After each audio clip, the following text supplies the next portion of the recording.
that the Pakistani Foreign Service is not only made up by thorough professionals, but we often punch above our weight. And we do so with sort of,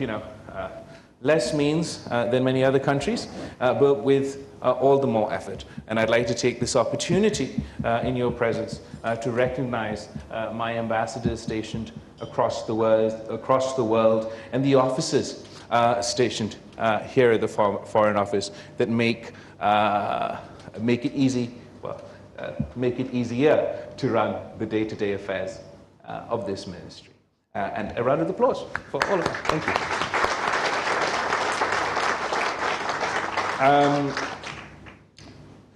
We started this journey 15 months ago with the aim of returning a sense of professionalism over populism to the Foreign Ministry, with a commitment to humility over a more exuberant style of conducting policy or politics, or in this case, foreign affairs, and isolating the Foreign Office as much as possible from domestic politics and the polarization of domestic politics. I can't say that we've been entirely successful at everything we do, but I'd like to say that we have brought a marked difference to the conducting of affairs in this ministry. And I can personally attest to the fact that despite being in a highly political position, and probably the first amongst foreign ministers in being a more political foreign minister, I've tried my best to keep politics away from the conduct of our foreign policy, and to that end, I believe, we have been successful. Secondly, we've tried to restore engagement across the board, and I've tried to break all records from previous foreign ministers as to the number of capitals I have visited as a foreign minister, and I must say I've been shocked to see the immense potential that exists, that is yet to be untapped for Pakistan and a whole host of countries that I have engaged with over the last 15 months. And I hope that this experience serves me well going forward to really lean in and take advantage of the potential that exists within our bilateral relations. I know that all of you here work day and night in improving those bilateral relationships, but I think you will all agree that for one reason or the other, we're unable to unlock the true potential of our respective bilateral relationships. And that's another area I believe that a new generation really must lean into working with the international community. We've seen time and time again that the challenges that Pakistan faces, or any country faces, are not restrained by borders. For example, when we experienced the catastrophic climate catastrophe last year, each and every one of you has stepped up to help Pakistan, and it would have been impossible for us to meet that challenge had it not been for your support, for your country's support, and for your people's support. And the climate challenge is one such challenge that can't be addressed in isolation, whether it's here at home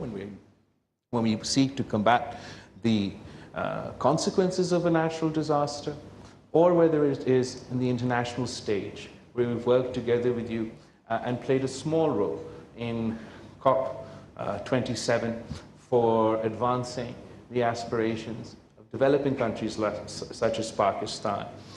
vis-a-vis the climate agenda. That too would have been impossible without your support, your country's support,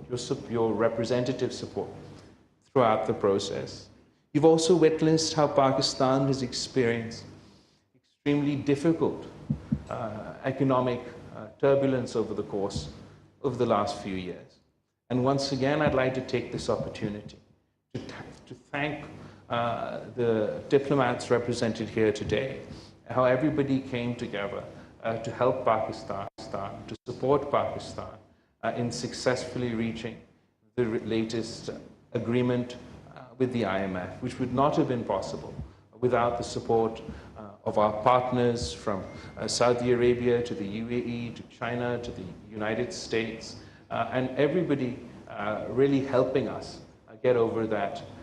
get over the cliff. And now going forward, while economic times will be tough economically within Pakistan, the broad spectrum of support for this reform package, not only from the 13 parties that make up the coalition government, but also from the opposition, suggests that this is a consensus reform process that we hope will bring about the necessary changes, the hard and difficult choices that not only need to be taken but need to be sustained to pull Pakistan out of our economic difficulties, and so that we can work together with all of you to unlock that potential I was talking about earlier. And finally, we're heading into elections, and as with many countries represented here today, we too are experiencing heightened partisanship and heightened polarization in the lead up to our elections. But I am confident or optimistic, hopefully not naive, that after we conduct these elections in a timely manner, we'll be able to return to a sense of political stability. And hopefully the people of Pakistan will get to make a choice in the upcoming elections. They'll get to choose between politicians or political parties that feed off the politics of hate, the politics of division, the politics of vendetta, or those politicians that offer a message of hope, that offer a message of unity, and have a sense of purpose and a desire to deliver. And the only way to deliver within the political system or the structure within Pakistan is to be singularly focused on your goals and on your aims and what you want to achieve, but also to strengthening those institutions that we all need to, that any government need to deploy in order to deliver, whether all civilian institutions, whether it is the federal parliament or the provincial parliaments. And I hope that the people of Pakistan will choose politicians and political parties in the upcoming elections that believe in expanding democratic space, expanding the hard-won civil liberties and freedoms that we've earned over the course of many, many years of sacrifices and struggle, rather than those politicians and political parties that seek to contract that space. Once again, I thank you all for joining us here today. I've thoroughly enjoyed engaging with all of you over the last 15 months, and hopefully I'll get to engage with you a lot more in the months and years to come. Thank you. Thank you, everybody.